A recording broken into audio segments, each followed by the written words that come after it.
In a previous video, we discussed the differences between slab-on-grade and pier-and-beam foundations, the two most popular types of foundations. In the comment section of that video, a lot of you requested a follow-up video on basement foundations. Basements are popular in northern states, but not as popular in the west and here in the south. In fact, the overall popularity of basement foundations has been dropping over the past 20 years. The National Association of Home Builders says that 65% of all new homes constructed in 2020 had slab foundations, while only 22% of them had full or partial basements and 12% of them had crawl spaces. The gap between these foundations continues to grow. In this video, we're going to look at how basements are constructed, different types of basements, their pros and cons, and the reason for their downtrend. Basements serve the same purposes as other foundation types. They distribute the weight of the building evenly, they secure it into the ground, and they keep moisture out. The most common form of basement foundation is poured concrete. Forms are used to hold the wall in place as the concrete dries. These can also be poured concrete in ICF or insulated concrete forms.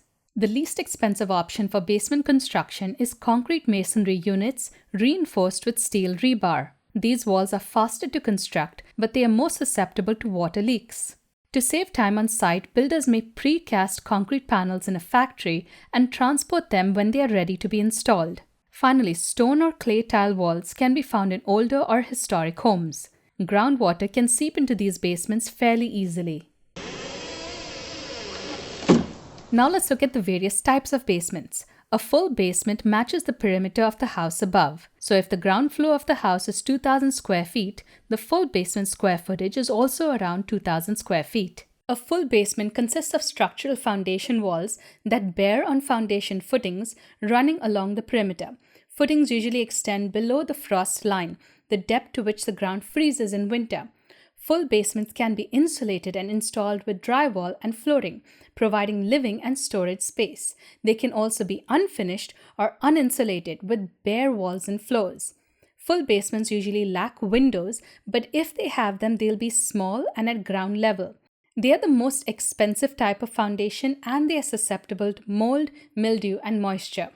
Next are partial basements, which have a full height space underground but do not extend under the entire perimeter of the house. They have the same mold issues as full basements. Daylight or walkout basements are built when the building rests on a slope. One side of the basement is fully submerged while the other is above ground. As the name suggests, daylight basements can have large windows and doors to bring in natural light. They aren't as susceptible to mold, mildew, and moisture. Daylight basements are easier to convert into living spaces. They aren't dark and dingy like full basements, and you can include a separate entrance. That's a necessity if you plan on renting out the space. Crawl spaces are a type of basement with limited use. Crawl space foundations have a small protected area between the ground and the base of the building. They are deeper than standard foundations and more shallow than basements. They cannot be converted into finished basements, but they provide easy access to piping and plumbing. They also encourage more airflow underneath the building, which helps keep things cool in warmer climates. Crawl spaces are the least expensive type of basement foundation since they don't require as much excavation. Lastly, a cellar is a room underground that is often used to store canned goods, fruits, vegetables, wine, or general storage.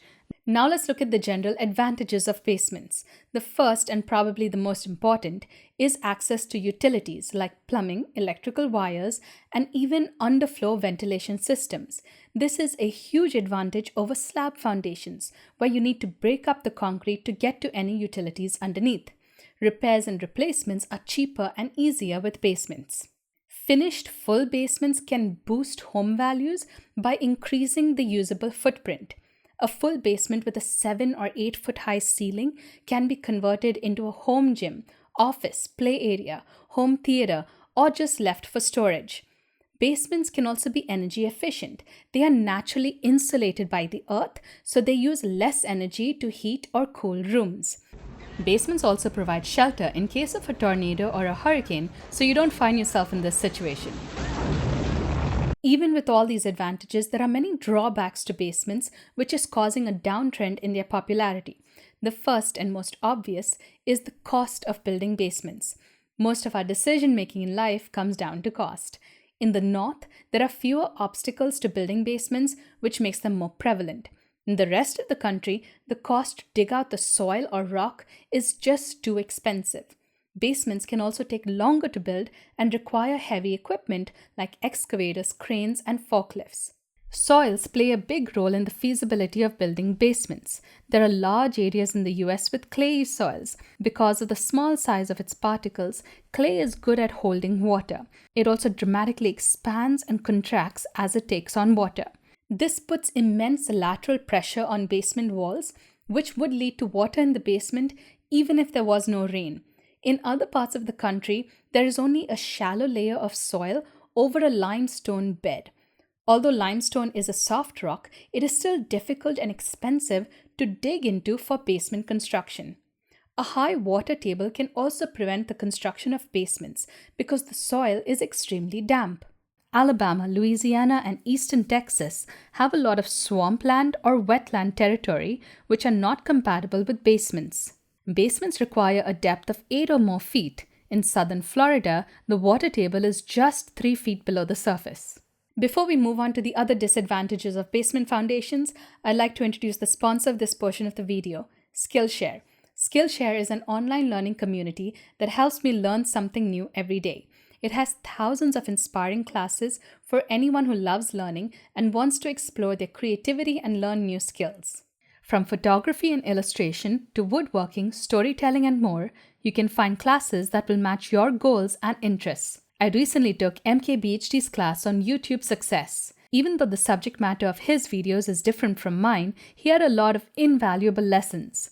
If you'd like to check this out, the first 1,000 people to use the link in the description or my code BelindaCarr will get a 1-month free trial of Skillshare. Now back to the video. Another disadvantage of basement construction is dealing with the climate, in particular, the frost line. As we briefly mentioned earlier, the frost line is the maximum depth of ground below which the soil does not freeze in winter. When you build a home, the foundations need to be below the frost line. Northern states have a deep frost line of 60 inches or 5 feet. They require deep foundations, thus making basements far more practical. In southern states, the frost line is less than 10 inches below the surface, so there is no need to dig that deep. Basements are an unnecessary and additional expense. Another very important factor leading to the downtrend of basement construction is the risk of leaks, mold, and mildew. Basements are often exposed to more water than standard foundations. It's important to have a sump pump to remove water from your basement. It's also important to insulate water pipes and keep foundation crack-free. Proper grading around the house is important to let water flow away. Missing gutters and downspouts can cause water to puddle and seep into cracks in the foundation. There is one more reason why basements are declining in popularity. Since 2008, the home ownership rate has stayed below 65%.